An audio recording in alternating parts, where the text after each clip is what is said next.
2025년 반도체 산업은 정말 그 어느 때보다 뜨거웠습니다. 미국과 중국의 패권 다툼이 그야말로 정점으로 치달았는데요. 오늘 그 치열했던 한 해의 기록과 앞으로의 판도를 한번 제대로 짚어보겠습니다. 2025년에 터져나온 이 한마디, 대만이 미국의 반도체 산업을 훔쳐갔다.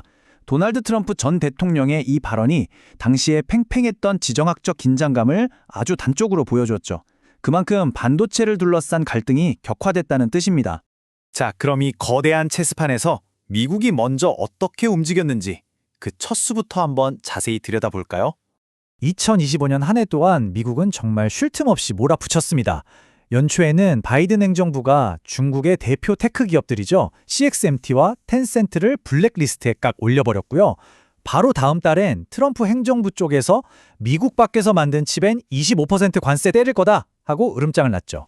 그리고 여름에는 아예 정부가 반도체법 자금으로 인텔의 지분을 직접 사들이기까지 합니다. 그러니까 규제, 관세, 직접 투자, 쓸 수 있는 카드는 다 꺼내서 공급망의 주도권을 되찾으려 한 겁니다. 자, 여기서 이 20%라는 숫자에 주목해야 합니다. 이게 그냥 나온 게 아니거든요.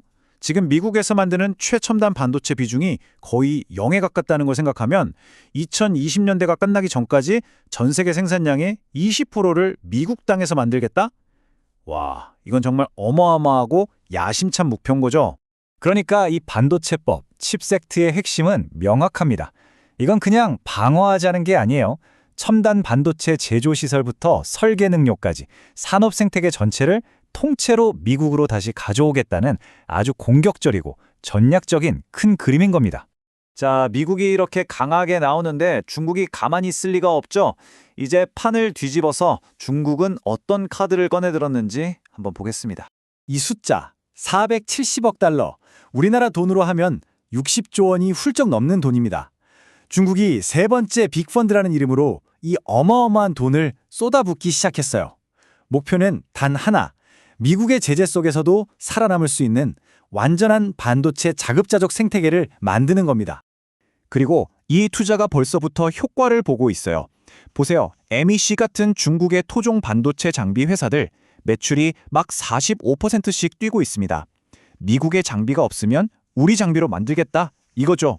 중국의 전략을 보면 아주 체계적입니다. 먼저 빅펀드로 실탄을 두둑이 채우고 그걸로 자국 장비 회사들을 키웁니다. 그리고 여기저기 흩어져 있던 200개가 넘는 작은 회사들을 10개의 국가대표급 에이스로 통합하고 있죠. 마지막으로 화웨이가 만드는 메가팹처럼 생산부터 설계까지 모든 걸 한 번에 해결하는 수직 계열화를 완성하는 겁니다. 말 그대로 그 누구도 넘볼 수 없는 반도체의 만리장성을 쌓고 있는 셈이에요. 그런데 이렇게 두 거인이 싸우면 그 사이에 낀 다른 나라들은 어떻게 될까요? 이게 진짜 문제죠. 이 그래프를 보시면 바로 이해가 되실 겁니다. 전 세계 파운드리 시장의 거의 65%를 대만의 TSMC가 차지하고 있어요. 한국의 삼성도 있고요. 이런 회사들은 정말 진퇴 난난에 빠진 겁니다. 미국도 고객이고 중국도 포기할 수 없는 시장이니까요. TSMC의 상황을 보면 정말 아슬아슬한 줄타기를 하고 있다는 게 느껴집니다. 한편으로는 미국의 압박에 애리조나에 수십조 원을 들여 공장을 짓고 있죠. 다른 한편으로는 중국의 부품을 팔 때마다 미국 정부 눈치를 봐야 하는 상황입니다. 정말 살얼음판을 걷고 있는 거죠. 이런 상황들이 결국 디커플링, 우리말로 하면 탈동조화라는 현상으로 이어지고 있습니다. 이게 뭐냐면요. 쉽게 말해 지금까지는 전 세계가 하나의 팀처럼 얽혀서 반도체를 만들었다면 이제는 미국 중심의 블루팀, 중국 중심의 레드팀으로 세상이 쫙 갈라지고 있다는 뜻입니다. 자, 그럼 2025년의 이 치열한 수싸움을 바탕으로 다가올 2026년의 판은 어떻게 짜일지 한번 예측해볼까요? 2020년 이 반도체 체스판은 과연 어떤 모습일까요? 앞으로의 흐름을 결정할 몇 가지 중요한 포인트들을 짚어보겠습니다. 가장 중요한 건 역시 기술 패권 경쟁이죠. 미국의 자존심을 걸고 부활한 인텔과 여전히 세계 최강인 대만의 TSMC. 이 둘의 자존심을 건 한판 승부가 이제 본격적으로 시작되는 겁니다.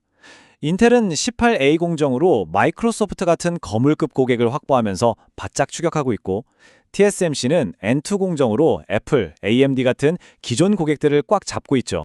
자, 그럼 2026년에 우리가 주목해야 할 점들을 정리해 보겠습니다. 첫째, 인텔과 TSMC의 기술 경쟁은 더 치열해질 겁니다. 둘째, 각자 자기 나라의 공장을 짓는 온쇼링이 가속화되면서 공급망은 더 잘게 쪼개질 거고요. 셋째, 중국은 어떻게든 자급자족을 위해 계속해서 밀어붙일 겁니다.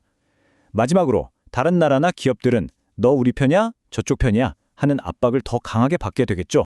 이 모든 흐름이 향하는 끝은 어딜까요? 어쩌면 우리는 지금 동양과 서양 사이에 거대한 실리콘 커튼이 내려오는 새로운 기술 냉전의 시대를 목격하고 있는 건지도 모릅니다. 여러분은 어떻게 생각하시나요?